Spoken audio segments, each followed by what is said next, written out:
Forests, they are alive. Every rustle, every shadow, every breath of wind hides something unknown. The deeper you step into them, the more you realize. You are a visitor in a world that does not belong to you. But sometimes, the forest doesn't just hide life, it hides death. And the stories you're about to hear are among the darkest tragedies that should never have happened. The Dyatlov Pass Mystery, Ural Mountains, 1959. In the winter of 1959, 9 experienced hikers set out on what was supposed to be an adventurous expedition into the Ural Mountains of the Soviet Union. They were not amateurs. These were skilled, resilient mountaineers, prepared for the brutal cold and the dangers of the wild. They pitched their tent high on a snowy slope, huddled together for warmth, expecting nothing more than another freezing but routine night. But by morning, something had gone terribly wrong. Their tent was discovered days later, slashed open from the inside as if they had torn their way out in panic. The hikers' bodies were scattered across the mountainside. Some were barefoot. Others wore only a single layer of clothing, completely unprepared for the deadly temperatures. It was as if they had run into the night in pure terror. The details were haunting. One had a fractured skull so severe it could not have been caused by a simple fall. 2 were found without their eyes. Another was discovered missing her tongue. Yet, bizarrely, no footprints of attackers were ever found. The official report gave a simple explanation: hypothermia. But how could seasoned hikers rip their own tent apart, half-dressed, and flee into a snowstorm? Over 60 years later, no one truly knows what drove them into the darkness. Some whisper about avalanches.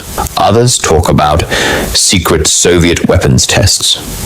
And still others believe something far stranger, something not human, lost in the Amazon, 1981.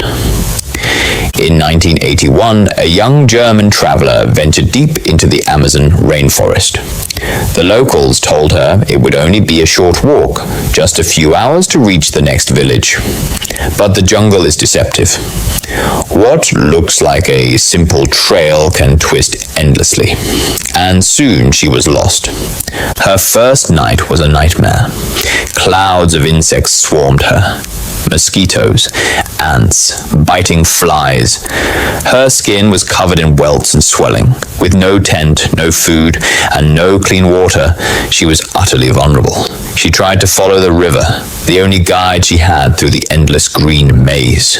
By day, the air was thick and suffocating, every breath heavy with humidity. By night, the jungle came alive with predators.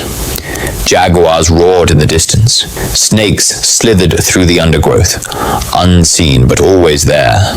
Every sound carried the threat of death. For 5 days she fought to stay alive. Her body weakened with hunger, her lips cracked from dehydration as she drank dirty river water. She had no fire, no weapon, no protection, only sheer willpower.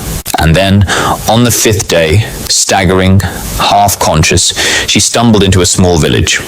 The locals rushed to her aid, pulling her from the edge of death.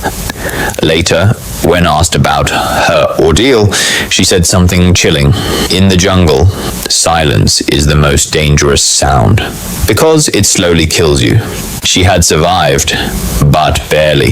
Many others who wandered into the Amazon were never seen again. The Boy and the Bear, North Carolina, 2019.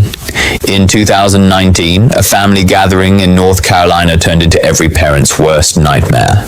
A 3-year-old boy, full of energy and curiosity, wandered away into the woods. At first, they thought he was just hiding, but minutes turned into hours and panic set in. Authorities launched a massive search. Helicopters scanned the forest canopy. Drones circled above. Search dogs sniffed the ground. Thermal cameras scanned for any trace of his small body heat, but there was nothing. The cold winter nights grew longer, and by the 2nd day, hope was fading. And then, on the third day, rescuers found him, huddled under a bush, shivering but alive, exhausted but breathing. The boy had somehow survived 3 nights in the wilderness, with no food, no water, and no shelter. When asked how he managed to survive, his answer stunned everyone. He said, "The bear kept me safe." Was it an imaginary friend, a child's way of coping with trauma, or something stranger? Did a real bear somehow protect him? To this day, no one knows. Experts say a wild bear would never protect a child. And yet, somehow, against all odds, the boy survived. Some mysteries remain unsolved, hidden within the forest's silence. The Path of Death, Cambodia, 1970s.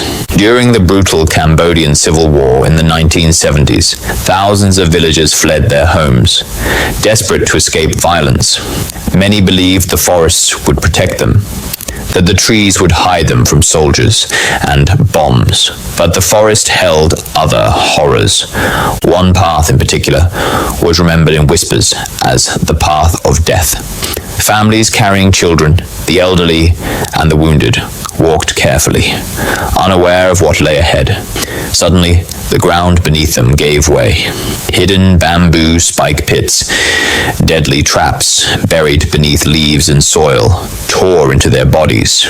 Screams echoed through the jungle as people fell one after another. The sharp stakes pierced legs, chests, and faces. Blood soaked the earth, and those who survived one trap often stumbled into another. There was no escape. That trail is still remembered today. The war ended, villages rebuilt, but the forest never forgot the blood it swallowed. Even now, locals avoid that area, saying the spirits of those who died there still wander, lost and angry. The Silent Cry, Canada, 2008. In 2008, 2 experienced skiers ventured into the snowy forests of Canada. They knew the terrain, they knew the risks, but nature does not always forgive even the most prepared. When they failed to return, search teams set out. Helicopters scanned the skies. Rescuers followed their tracks through deep snow, but days passed with no sign. Finally, they were found. But it was too late. Their frozen bodies lay together in the snow, locked in each other's final moments. Beside them was a heartbreaking note. It read, "We heard the rescue helicopters, but they never heard us." They had tried to build a fire, but the snow smothered every flame. They had tried to call out, but the roaring wind swallowed their voices.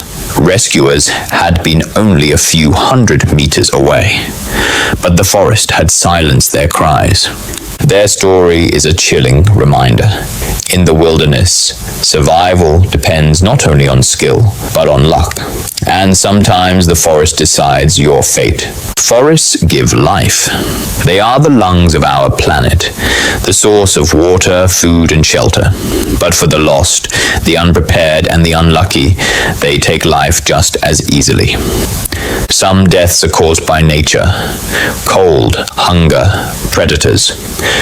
Some by human cruelty, wars and traps that turned forests into killing fields.